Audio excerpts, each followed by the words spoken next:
Norman Tait's carvings are renowned for their exquisite craftsmanship and awesome beauty, clean designs, immaculate carving. But more than that, his pieces evoke strong emotions because they tell compelling stories, myths and legends handed down from aunts and uncles and grandparents. The way they told it, it was very real to them. There were such things as spirits in the forest, spirits in the water. Norman's stories are authentically Nishka. He learned them in Nishka, and he translates them directly into a visual version of Nishka. Using my tools, that's the language I use to tell the story over again. Norman had no exposure to English until he was sent to residential school with his brother at the age of 6. And we used to get strapped just for communicating in our own language. We both didn't know English, so that was the only thing we could use to communicate was Nishka. And the world is different through Nishka eyes. In English, a salmon is a salmon. In Nishka, it's a spirit that goes away for years and comes back with stories.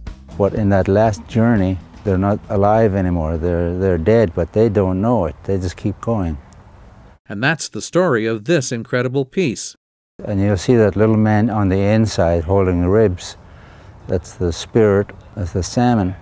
And he's the one that says, I have to get there, I have to get up there. You get me up there. And the salmon will do that. Even though it's already dead, he'll do it. He'll get up there and then lay the eggs. Even though he's carving stories in Nishka, the emotions he evokes are universal, like the time he went into a gallery with a piece a woman had commissioned. She walked over and looked at it, then she picked it up and hugged it and walked out crying. She just walked out crying. And I looked at the guys and I said, did she pay for that? I didn't know what else to say because she just walked out crying.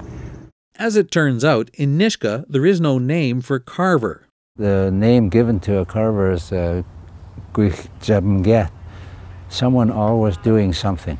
That's exactly the way it's translated to English. Someone that's always doing something. And that's a great metaphor for Norman Tait's illustrious career. He started carving to keep himself busy while he was waiting for a job as a mechanic. He'd been told to wait by the phone. So I sat in the living room where the phone was, and then every once in a while I'd get up and stretch my legs, and there was a construction company behind us. And they had a lot of scrap red cedar. So I used to walk over to the scrap pile, pick out the best little pieces, come home and whittle away at it.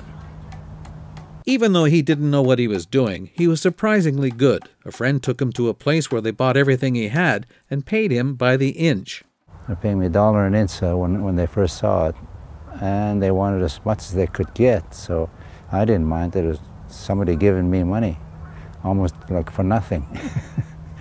And the rest, as they say, is history.